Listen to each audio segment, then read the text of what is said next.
हे दोस्तों, सिने टॉक में आपका फिर से स्वागत है। आज मैं 2016 की thriller drama movie bad sister का रिकैप करने जा रहा हूँ। तो चलिए शुरू करते हैं। फिल्म की शुरुआत में हमें जेसन दिखाया जाता है जिसे संगीत का बहुत शौक होता है और वो अपने म्यूजिक वीडियो बनाकर सोशल मीडिया पर डालता रहता है। फिर हमें एक लड़की दिखाई जाती है जो एक नन की ड्रेस पहने होती है और हमें पता चलता है कि उसने किसी को मारकर उसकी ड्रेस पहनी है। इसके बाद जेसन अपनी बहन जोई के साथ स्कूल जाता है क्योंकि उनकी छुट्टियां अब खत्म हो गई हैं। जेसन और उसकी बहन एक कैथोलिक स्कूल में पढ़ते हैं। इस स्कूल की प्रिंसिपल का नाम रेबेका है। फिर रेबेका एक नई नन से मिलती है जिसे आज ही स्कूल में ट्रांसफर किया गया है। वो नई नन अपना नाम सोफिया बताती है। रेबेका उसे पूरा स्कूल दिखाती है। इसी बीच सोफिया की मुलाकात जेसन से होती है और यही हमें पता चलता है कि सोफिया जेसन की क्लास टीचर बनने वाली है। इसके बाद रेबेका सोफिया को उसका कमरा दिखाती है। कमरे में सोफिया लैपटॉप पर जेसन का म्यूजिक वीडियो देखती है और उसे देखकर वो अपने लैपटॉप को चूमने लगती है।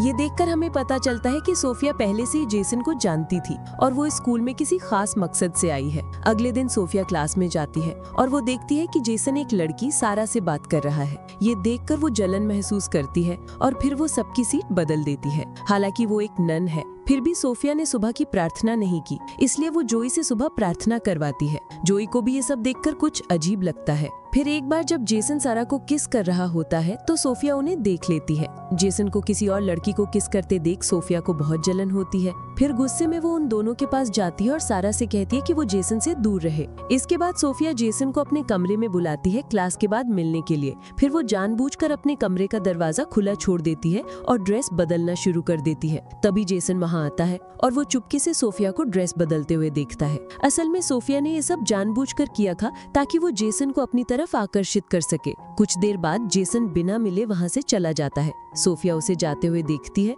और मुस्कुरा उठती है क्योंकि उसका प्लान सफल हो गया था। अगले दिन वीकेंड होता है और सभी स्टूडेंट्स के परिवार वाले उन्हें घर ले जाने के लिए स्कूल आते हैं। यहाँ सोफिया फिर से जेसन को सारा से बात करते हुए देखती है। उसे फिर जलन महसूस होती है और फिर सोफिया सिस्टर रेबेका से कहती है कि उसकी आंटी बीमार है और इसलिए उसे छुट्टी चाहिए। रेबेका भी उसे जाने की इजाजत दे देती है। घर पहुंचकर जेसन अपने माता पिता से कहता है कि वो ड्रॉप लेना चाहता है ताकि अपने म्यूजिक करियर पर ध्यान दे सके। जेसन की माँ उसका पूरा साथ देती है लेकिन उसके पिता इस फैसले से खुश नहीं होते। फिर वो स्विमिंग पूल के पास बैठकर एक गाना गाने लगता है। सोफिया भी छुपकर जेसन का गाना सुनती है। उसी वक्त जेसन को सारा का कॉल आता है और ये देखकर सोफिया बहुत गुस्सा हो जाती है। गुस्से में वो सीधे सारा के रूम में जाती है और चुपचाप उसकी किताबों के बीच नशे की दवा यानी ड्रग्स रख देती है और वहाँ से चुपचाप निकल जाती है। अगले दिन जब स्टूडेंट्स के बैग की तलाशी ली जाती है तो सारा के बैग से ड्रग्स निकलता है और क्योंकि स्कूल में ड्रग्स रखना गैर कानूनी है इसलिए सारा को स्कूल से सस्पेंड कर दिया जाता है। इसके बाद पूरे स्कूल और हॉस्टल की तलाशी ली जाती है और जेसन के रूम से शराब की एक बोतल भी मिलती है।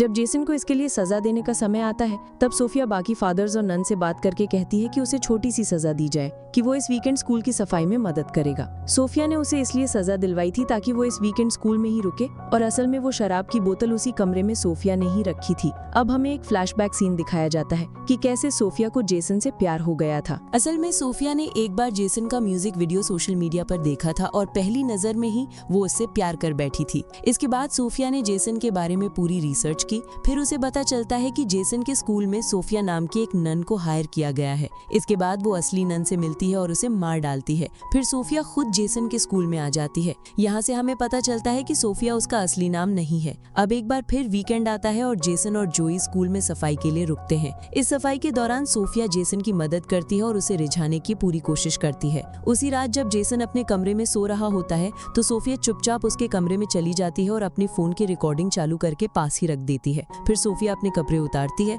और जेसन को किस करना शुरू कर देती है। शुरुआत में जेसन को ये अच्छा नहीं लगता क्योंकि सोफिया एक नन थी, लेकिन जब सोफिया बहुत ज्यादा उसे बहकाने लगती है तो वो खुद को रोक नहीं पाता। फिर दोनों के बीच शारीरिक संबंध बन जाते हैं। अगली सुबह जेसन को दिखाया जाता है जो बहुत पछताते हुए लगता है क्योंकि उसने एक नन के साथ संबंध बनाए थे। तभी जब जेसन अपने कमरे में नहीं होता सोफिया फिर से उसके कमरे में आती है और उसके कपड़ों को सूंघने लगती है। उसी समय जोई वहाँ आ जाती है और ये सब देख लेती है। फिर सोफिया जोई को डांटती है और जोई जाकर ये सब जेसन को बता देती है। ये सब देखकर सोफिया सोफिया को जोई पर बहुत गुस्सा आता है और वो टेस्ट में जोई को कम नंबर देती है। ये सब जोई के लिए बहुत अजीब था क्योंकि वो हमेशा क्लास की टॉप स्टूडेंट रही थी। फिर एक दिन जोई दोबारा एग्जाम देने क्लास में आती है, तब वो देखती है कि टेस्ट पेपर डेस्क पर रखे गए हैं। उसी वक्त सोफिया क्लास में आती है और जोई को टेस्ट पेपर की तरफ देखते हुए देखती है। असल में ये सब भी सोफिया के प्लान का हिस्सा था। उसने जानबूझकर टेस्ट पेपर डेस्क पर रखे थे ताकि जोई उन्हें देखे और वो उसे रंगे हाथों पकड़ सके। फिर सोफिया जोई को प्रिंसिपल रेबेका के पास ले जाती है और सब कुछ बता देती है, लेकिन रेबेका जानती थी कि जोई एक अच्छी स्टूडेंट है, इसलिए वो उसे सस्पेंड नहीं करती। वहीं दूसरी तरफ जेसन अब भी अपने किए पर पछता रहा था, इसलिए वो चर्च में जाकर भगवान के सामने अपना गुनाह कबूल करता है। तभी कन्फेशन बॉक्स में सोफिया आ जाती है और वहाँ भी दोनों के बीच शारीरिक संबंध बनते हैं। कुछ दिनों बाद सारा अपने घर पर एक पार्टी रखती है और जेसन को भी बुलाती है। जैसे ही जेसन पार्टी के लिए निकलता है, सोफिया भी उसका पीछा करती है। पार्टी के अंदर सारा जेसन के करीब आती है और उसे किस करना शुरू करती है, लेकिन किस करते हुए जेसन को सोफिया याद आ जाती है और वो सारा को रोक देता है और पार्टी से निकल जाता है। पार्टी से बाहर निकलते वक्त उसके हाथ में शराब की एक बोतल होती है। इसी वजह से एक पुलिस वाला उन्हें पकड़ लेता है, लेकिन वहाँ सोफिया स्थिति को संभाल लेती है। इसके बाद सोफिया उसे एक होटल में ले जाती है। यहाँ सोफिया फिर से जेसन को बहकाने की कोशिश करती है। तब जेसन उसे बताता है कि जो कुछ भी वे कर रहे हैं वो गलत है। फिर सोफिया उसे बताती है कि वो अपनी पूरी जिंदगी उसके साथ बिताना चाहती है और उसके पास बहुत सारा पैसा भी है ताकि दोनों मिलकर खुशी से जी सके। सोफिया की ये बातें सुनकर जेसन को बहुत अजीब लगता है और फिर वो गुस्से में सोफिया को डांटता है और कहता है कि वो उसके साथ नहीं रहना चाहता। इसके बाद वो वहाँ से चला जाता है। जेसन सड़क के किनारे बैठा होता है, तभी उसका पिता उसके पास आता है और वो जेसन को अपने म्यूजिक करियर पर ध्यान देने के लिए समर्थन देता है और उसे ड्रॉप लेने की इजाजत भी देता है। जेसन ये सुनकर बहुत खुश हो जाता है और फिर दोनों घर चले जाते हैं। अगले दिन जैसे ही वीकेंड खत्म होता है, वे स्कूल जाने के लिए तैयार होते हैं। सोफिया भी उनके घर के बाहर कार में होती है। उसकी हालत थोड़ी बिगड़ी हुई थी क्योंकि वो पिछले रात जेसन द्वारा कही गई बातों से बहुत आहत हुई थी। तभी जोई सोफिया को वहाँ से जाते हुए देखती है। सोफिया को वहाँ देखकर जोई को उस पर और भी ज्यादा शक होता है और उसे लगता है कि कुछ न कुछ गड़बड़ है, इसीलिए वो सोफिया की कार का नंबर नोट कर लेती है। फिर वो उस कार के नंबर को सर्च करती है और उसे पता चलता है कि कार सोफिया के नाम पर रजिस्टर्ड है। दरअसल ये कार असली सोफिया की थी जिसे इस नकली सोफिया ने मार डाला था। फिर जेसन अपने कमरे में देखता है कि सोफिया उसके बेड पर लेटी है और उसके सामने बहुत सारी गोलियां रखी हुई हैं। ये देखकर उसे लगता है कि पिछले रात की बातें सुनकर सोफिया को बहुत बुरा लगा और इसी वजह से उसने आत्महत्या करने की कोशिश की है। यही सोचकर वो घबरा जाता है और फिर वो सोफिया को जगाने की कोशिश करने लगता है। तभी सोफिया उसे किस करने लगती है और हमें पता चलता है कि सोफिया बस जेसन को डराने का नाटक कर रही थी। फिर जेसन गुस्से में आकर कहता है कि वो अब उसकी शिकायत करेगा। तब सोफिया उसे बताती है कि अगर वो ऐसा करता है तो सबको पता चल जाएगा कि एक नन और एक स्टूडेंट के बीच अफेयर चल रहा था। ये सुनकर जेसन खुद को रोक लेता है क्योंकि वो जानता था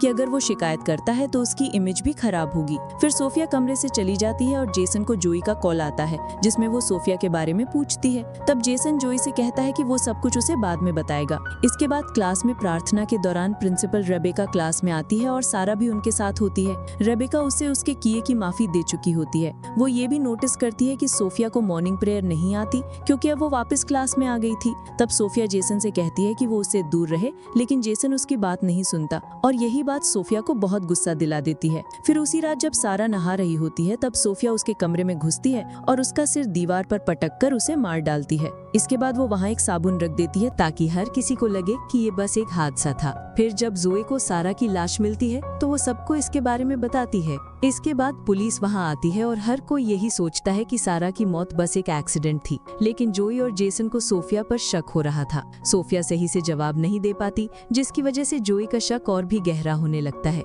यहाँ प्रिंसिपल रेबेका सोफिया की आंटी के फ्यूनरल में फूल भेजना चाहती है, इसलिए वो अस्पताल में कॉल करती है। कॉल करने पर रेबेका को पता चलता है कि सोफिया इतने समय से झूठ बोल रही थी। इधर जोई के बार बार पूछने पर जेसन उसे सोफिया के साथ अपने अफेयर के बारे में सब कुछ बता देता है। अब दोनों को शक होता है कि शायद वो असली सोफिया है ही नहीं। तभी जेसन को याद आता है कि उसने सोफिया के कमरे में एक लैपटॉप देखा था। अगले दिन जब रेबेका सोफिया से बात कर रही होती है तब जेसन और जोई चुपचाप सोफिया के कमरे में जाते हैं और वहाँ उन्हें एक लैपटॉप मिलता है। उस लैपटॉप में सोफिया की कई तस्वीरें होती हैं, यानी ये लैपटॉप असली सोफिया का था। वहीं जेसन को एक और लैपटॉप लैपटॉप मिलता है जो इस नकली सोफिया का था। इस लैपटॉप में जेसन की कई तस्वीरें भरी होती हैं। जब वे इस लैपटॉप की जांच करते हैं तो उन्हें पता चलता है कि नकली सोफिया का असली नाम लॉरा है। फिर दोनों ये फैसला करते हैं कि इस लैपटॉप को सबूत के तौर पर रखेंगे ताकि सोफिया के खिलाफ कार्रवाई की जा सके। दूसरी ओर जब रेबेका सोफिया से उसके झूठ के बारे में बात करती है तो सोफिया अपने झूठ को छुपाने की बहुत कोशिश करती है